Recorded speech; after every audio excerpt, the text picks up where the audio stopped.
Hey everyone, it's that time of the week again. Can you believe it? 1 o'clock on a Thursday, another week gone, and we are more than halfway through June.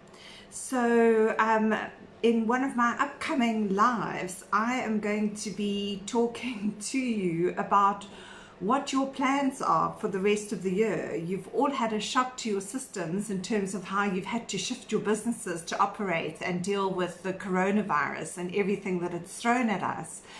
But we are starting to open up now, and I saw some of the kind of lifting of the legislation to allow for things like training, workshops to take place in person, business travel can take place again. So where does that put you, and how are you planning and preparing yourself for it? Those are my questions, and we are definitely going to be having a conversation in a week or so about how you're planning on facing the second half of 2020. But for today, the topic of the conversation is features versus benefits. And the reason why I've chosen this is because even I have had difficulty at times distinguishing between the two. And the reason why it's important is because our clients buy based on emotion, but they justify their purchase later based on logic. So I need XYZ because it's a necessity in my business. It's going to, they will come up with some kind of logic. But before we go any further, my name is Megan Hudson, if you haven't met me before, and I'm a business and marketing coach. I specialize in working with coaches to help you find and define your niche and to market your practices authentically and organically. So I have a program called the Marketing and Sales Accelerator for coaches. In the next couple of weeks, I am going to be running a mini training, 5-day training based on my 12-week Marketing Accelerator. So do watch out for notifications, and you'll be able to sign up and waitlist to get into the training, the free training that I'll be running, which will be a mini Marketing and Sales Accelerator for coaches. If you're watching live, do just drop me a like or a heart or a thumbs up so that I can see who you are. I can see that there's one person on at the moment, and it's always nice to know who's with me. Don't forget that you are more than welcome to ask any questions as I talk. Drop your comments in the comment section below. They will come up. And if you happen to be watching this later on replay, I know a lot of people, this is lunchtime, and with kids at home and off school, it's crazy hour for you right now. I've come to terms with the fact that I'm never going to be able to pick a time that will suit everybody. So if you're watching later on replay, again, feel free to drop comments. I do get notifications, and I promise you I'll come back and respond to them. So getting back to the topic of our conversation today, which is differentiating between features versus benefits. And I thought I'd tell you a little bit of a story about years ago when my husband and I first moved from Durban to live in Gauteng. I came up one weekend or for a week and deliberately to house hunt. And by this stage, we had identified the areas that we were interested in, and I had made contact with a whole lot of estate agents and set up appointments for them to take me around. And I think within the space of 2 days, I saw something like 23 different properties. And in order to keep them all straight in my mind, what I did was I actually created a little sheet that I put, the house's address, who the estate agent was, the contact number of the estate agent, the amount that the house. So I prepared the different sheets for the different properties up front. But I also, in this sheet, there were certain things that I wanted. There were certain features that I wanted that would give us particular benefits. So one of them, for example, was in the kitchen. I wanted one of the features to be space to have our double door side by side big refrigerator. I wanted to be able to fit that in. The benefit being that we would not have to buy a new freezer refrigerator for this property. Another feature that I was fairly stuck on was having a double garage, because my husband and I each had our own vehicles and we wanted them to be able to be parked undercover.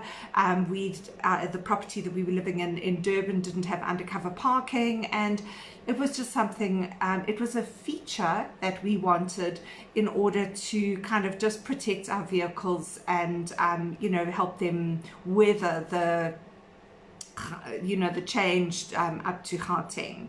So that was another thing on my tick list.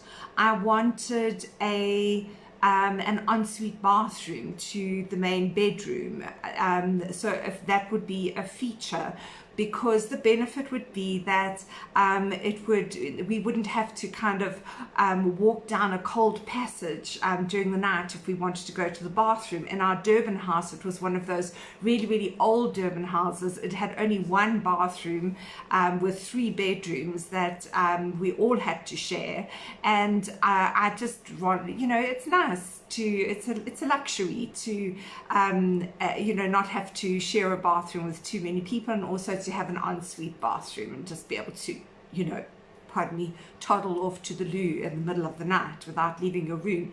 So does this illustrate quite clearly what features are? Features are, if you want to think of them in another way, features are facts, whereas benefits are what you experience coming out of them. So if I use myself as a coaching practitioner as an example, I've been in the coaching industry for 20 years. It's a fact. The benefit is that the clients who work with me know that they're working with somebody with a tremendous amount of experience behind them. And so what I'd like you to do is, as an exercise, have a look at all the facts that you can think of around your coaching practice. So some of the facts might be the different models and frameworks and the different training that you have undergone as a coach. The facts would be the kinds of clients that you have dealt with, and perhaps the kinds of issues that commonly seem to present themselves. I think we often in our coaching practices get to a point where we start to recognize patterns that show up again and again and again. So these are facts that clients come to you to deal with specific issues. Now, what are the benefits? How do you flip that into a benefit? So your benefit is how the experience that your client has, the results that they gain, and how they feel at the end of having a working relationship with you. And actually quite a nice framework for you to hold your facts up against to turn them into benefits is David Rock's SCARF model. So for those of you who don't know, David Rock is a neuroscientist, and he developed this model that has become widely used in not just in the coaching world, but really, really widely used because it is so easy to refer to and to remember. So the S in SCARF stands for status, the C stands for certainty, and our clients are definitely looking for certainty right now. So you do need to be able to position yourself as being able to offer certainty in some kind of a way. Autonomy is another, is what the A stands for. The R stands for relatedness, and you know, how it is that we relate to other people and how we feel in relation to other people. And the F stands for fairness. And you know, a lot of our clients actually, just like us, have found this whole coronavirus thing incredibly unfair, and they may be on the receiving end of a retrenchment letter, or have been told that their salary is cut for, you know, by 30% for, and had to sign. I know I was chatting to somebody just yesterday who's had to take a 30% salary cut, and she's had to sign a letter to say that they will not expect, they cannot expect and will not be given any salary increases or bonuses for the next 2 years.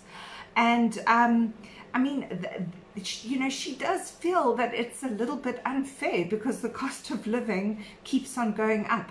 Now, how can you work with a client who is dealing with that sense of unfairness and help them process the situation so that they can get to a point where they do feel that the world is not as unfair as it seems like, you know, right now. I was actually just taking a little bit of a journey through. I do kind of dipstick market research every now and again, and ask people when they sign up for the you know, lead magnets and freebies that I give away, just to answer a question about what their biggest challenges are and where they're having the biggest problems in their coaching practice and in marketing their coaching practice. And again, you know, things that come up time and time again are things like they don't have enough time to market themselves, they don't know where to start, they are overwhelmed, they don't have certainty about you know, what to put out there and where to put it.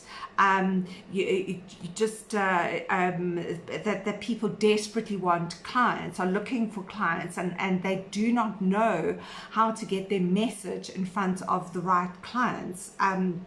They don't know how to create content.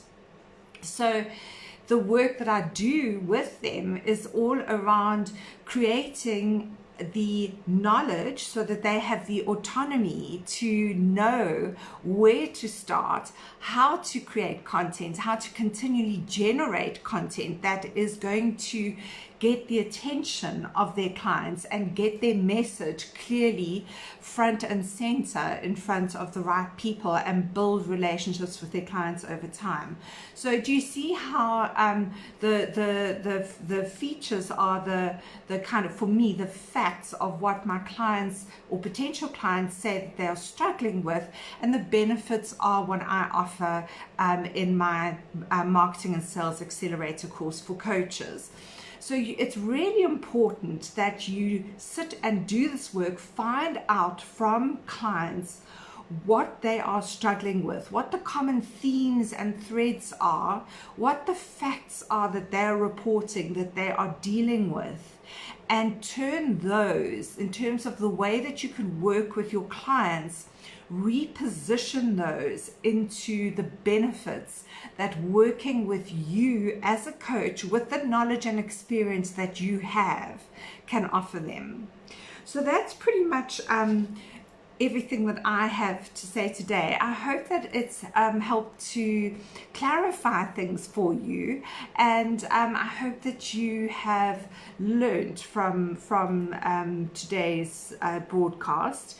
Don't forget that I will be putting out opportunities to sign up for the waitlist for my free 5-day training that will be coming up at the beginning of July, the mini marketing and sales accelerator, where I will be giving away free information and free skills and training on how to deal with some of the challenges that coaches have in marketing themselves and getting clients.